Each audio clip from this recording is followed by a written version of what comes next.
네, 많이들 관심을 가지고 계실 겁니다. 1세대 1주택 비과세 혜택인데 2021년 1월 1일자로 변경이 되었죠. 원래 갖고 있던 주택일, 취득일부터 이렇게 기산일을 정해서 쭉 내가 취득한 날부터 이제 양도하는 날까지 전부 다 보유기간으로 산정을 해줬었는데 주택을 좀 더 가지고 계신 분들이 만약에 다른 주택들을 처분하고 나면 이 마지막에 남은 주택을 처분하기가 굉장히 까다로워져 버린 거죠. 그래서 거기에 대해서 한번 살펴보고 아시는 분들도 있는데 간혹가다 그게 또 꼬여가지고 헷갈리시는 분들이 굉장히 많으시더라고요. 저도 가끔씩 헷갈립니다. 워낙 이 세금 문제가 복잡해졌기 때문인데요. 그래서 여기에 대해서 한번 더 확실하게 정리를 할 필요가 있다 싶어서 제가 지금 이 시점에 7월 달인데도 여기다 한번 더 정리를 해드리고자 합니다. 자, 1세대 1주택 비과세 요건인데요. 요거는 아주 간단합니다. 한 세대가 1주택을 그죠? 보유하고 있다 그러면 2년 이상만 보유하면 양도가의 9억 원까지는 무조건 비과세를 해주게 돼 있습니다. 그런데 이게 2017년 파리 대책이었죠. 그 이후에 조금 바뀌었습니다. 뭐냐면 보유만 2년을 하는 게 아니라 그 보유하는 2년 동안 기간 동안 2년 이상 또 거주를 해야 된다. 자, 여기서 하나 알 수 있는 게 8월 2일 그러면 2017년 8월 2일 이전에 산 주택은 어떠냐? 전혀 해당 사항이 없죠. 그냥 보유만 2년 하고 있습니다. 2년 하고 있으면 됩니다. 기산일이 만약에 변경된다 하더라도 이거 8월 2일 이전에 소유를 하신 주택에 대해서는 기산일 변경이 없기 때문에 그냥 다시 거주하실 필요가 없고요. 그냥 보유만 2년 하셔도 된다. 요 점 되게 중요하니까 간과하지 마시고 꼭 기억해 두시고요. 자, 1세대 1주택의 거주기간이 기산일이 변경이 됐는데요. 2021년 1월 1일 이후부터 변경이 됐죠. 요거는 이제 다들 보셨기 때문에 내용들을 어느 정도 알고 계실 텐데 한 번 더 정리를 해드리면 예전 거는 뭐 생각을 안 하겠습니다. 이제 어차피 다 지나가는 거고 1, 2, 3주택을 다 갖고 있는데 첫 번째 주택, 두 번째 주택을 다 팔았다, 매도를 했다 그러면 마지막에 남은 주택, 예전에는 이 마지막 남은 주택의 취득일부터 다 보유기간을 산정을 해줘가지고 계산을 해줬는데 비과세가 요게 2년이 되면 비과세가 됐는데 이제는 마지막 주택, 이 B주택을 팔고 난 그 다음부터 2년을 보유를 해야지만 비과세 혜택을 받을 수 있다는 거죠. 여기다가 만약에 조정 대상 지역이다 그러면 이 보유기간 2년에다가 거주기간 2년까지 다시 한번 기산일을 정하게 되기 때문에 굉장히 까다로워졌다는 거죠. 그리고 보유기간 기산일 해석이 변경이 됐다는데요. 현재 1주택만 보유한 경우에 취득한 날로부터 보유기간을 기산을 하는 거고요. 만약에 다주택자들 같은 경우에는 마지막 주택을 매도를 하기 전에 그 이전의 주택을 다 매도를 하고 마지막 주택 남았는 그때부터 다시 기산일이 변경된다. 그러니까 리셋이 된다라는 내용입니다. 그런데 여기다가 이제 그 보유만 2년을 하면 되는 게 아니고 거주기간까지 같이 리셋이 되기 때문에 이게 한 세트로 움직인다는 점, 그 점 명심을 하셔야 될 것 같습니다. 자, 여기에서 이제 우리가 알아봐야 될 부분 중에 하나가 기산일이 변경되는 경우가 있고요. 기산일이 변경되지 않고 그 취득일부터 다 보유기간을 산정해 주는 경우가 두 가지로 이제 발생이 됩니다. 자, 해당 주택의 취득일부터 그러니까 기산일이 변경되지 않는, 리셋이 되지 않는 게 어떤 게 있냐면 네 가지를 들 수가 있고요. 그리고 기산일이 변경되는 부분은 두 가지를 들 수가 있습니다. 이 외에는 해당되는 사항이 없습니다. 그러니까 요 6가지만 딱 기억을 해두시면 더 이상 헷갈릴 일이 없다라는 내용입니다. 자, 현재 1주택자가 주택을 매도할 때 그때는 취득일로부터 보유기간을 다 산정해 준다. 그 다음에 일시적 2주택자도 마찬가지로 보유기간을 취득일로부터 다 산정을 해준다. 그리고 보유주택 중에 일부만 처분하고 나머지 주택이 또다시 일시적 2주택이 됐다 그러면 그 일시적 2주택 주택에 대해서는 보유기간을 취득일로부터 다 기산을 해준다.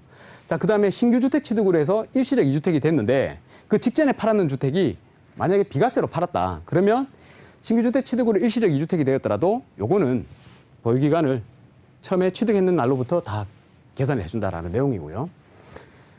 보유기간이 리셋이 돼버리는 경우에는 현재 2주택 이상자가 일시적 2주택은 해당 사항이 없겠죠. 2주택 이상자가 마지막 주택을 팔고 나면 그때부터 다시 새롭게 2년 동안 보유를 해야 되고 또 거주를 해야 된다는 내용이고 신규주택 취득에서 일시적 2주택이 됐다 그러면 직전에 양도했는 주택이 만약에 그게 과세 대상이었다 그러면 요거는 앞에 거하고 다르게 그냥 기산일이 변경돼 버립니다. 그 점 유의해야 된다는 거 알려드리겠습니다.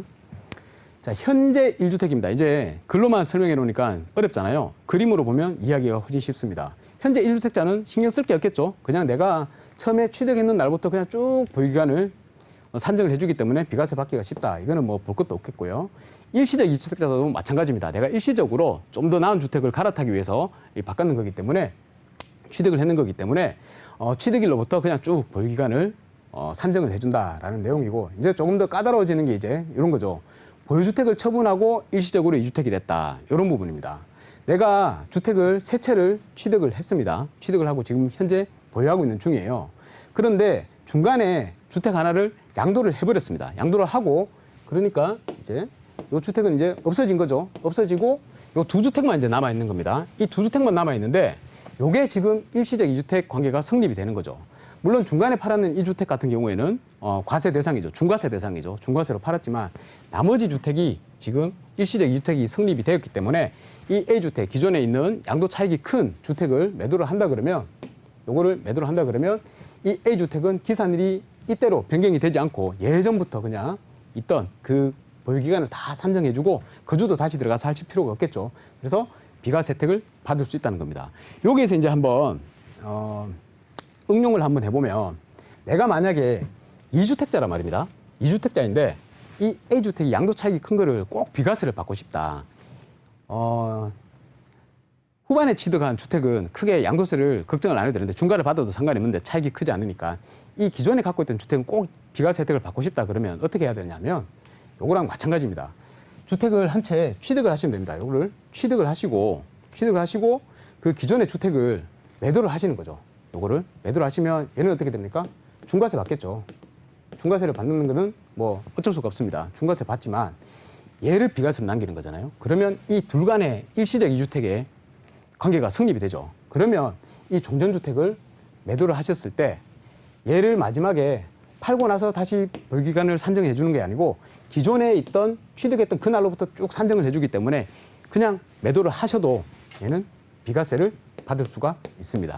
이게 굉장히 중요한 포인트이기 때문에 여기에 대해서 만약에 더 궁금하시다 그러면 꼭 연락을 주시거나 아니면 세무사하고 상담을 받으셔가지고 꼭 한번 제대로 한번 알아보셔가지고 세금에 대한 혜택을 꼭 받으시길 바라겠습니다. 자, 그리고 중간에 주택이 바뀌더라도 마찬가지로 B주택을 먼저 팔든 C주택을 먼저 팔든 상관없이 비과세 혜택을 받을 수 있다는 거고 둘 간의 일시적 이주택 관계만 성립하면 받을 수 있다는 거고요. 그리고 신규주택 취득으로 또 일시적 이주택이 된 경우에 신규주택 원래 두 개를 갖고 있었는데 하나를 더 취득을 했단 말이에요. 취득을 했는데 취득을 하고 나서 이 종전주택을 팔면 이게 비과세가 되잖아요. 그러면 그 다음에 남은 주택을 매도를 할 때는 그 주택도 최초의 취득일로부터 다 보유기간을 산정을 해준다. 그래서 보유기간이 리셋이 되지 않는다라는 내용입니다.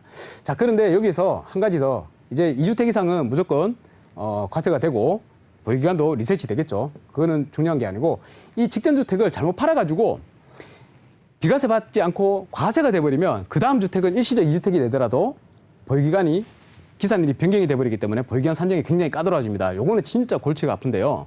이런 문제는 만약에 여러분들께서 순서를 잘못 매도를 하셨다 그러면 꼭 세무사한테 상담을 받으시길 바라겠습니다. 그래서 요 일시적 2주택 비과세에 대한 부분을 요걸 다 정리를 했는데요. 만약에 좀 궁금한 부분이나 헷갈리는 부분이 있다 그러면 꼭 한번 반복해서 보시고 이해하시면 될 것 같습니다. 이상으로 1세대 1주택 비과세 혜택에 대해서 다 총정리를 한번 해봤습니다. 감사합니다.